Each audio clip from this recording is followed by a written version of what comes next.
तहसील police स्टेशनच्या हद्दीत असलेल्या गुरु नानक डिस्ट्रीब्युटर या कपड्याच्या दुकानात दिनांक 12 जुलै 2024 रात्री चोरी झालेली असून त्यामध्ये 1,62,000ची रोख रक्कम चोरी गेल्याबाबतची तक्रार गुरु नानक डिस्ट्रीब्युटर कपड्याच्या दुकानाचे मालक धीरज चांदवानी राहणार जरीपटका यांनी समक्ष पोलीस स्टेशनला 13 तारखेला येऊन तक्रार दिली होती।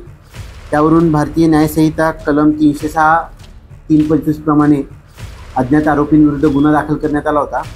सदर गुन्ह्याचा तपास करत असताना तपास पथकाचे अंमलदार यांनी सदर दुकानमध्ये काम करणाराच कामगार रोहन जगदीश बागडे राहणार रामबाग कॉलनी इमामवाडा तसेच त्याचे इतर 2 मित्र वैभव मेश्राम सावित्री फुले नगर अजनी व ऋषिकेश सिंग राहणार इमामवाडा या तिघांनी मिळून हा गुन्हा केल्याचे तपासात निष्पन्न झाले। या तिघांना त्यांच्या घरून ताब्यात घेतलं व त्यांच्याकडून गुन्ह्यातील चोरीला गेलेल्या रकमेपैकी 98,000 रुपये रोख रक्कम व गुन्हा करण्यासाठी वापरलेलं होंडा डिओ कंपनीची गाडी जप्त करण्यात आलेली आहे।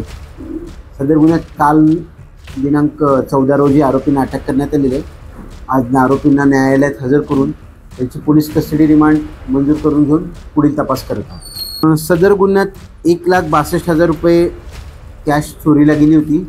आतापर्यंत सदर गुन्ह्यात 98,000 रुपये रोख रक्कम जप्त करण्यात आलेली आहे। दुकानात मालक जे आहे दुकानात पैसे ठेवून जातात या इन्फॉर्मेशनच्या आधारावर त्याच दुकानात काम करणारा जो मुलगा आहे रोहन बागडे यांनी त्याच्या 2 साथीदारांसोबत मिळून चोरी केलेली होती।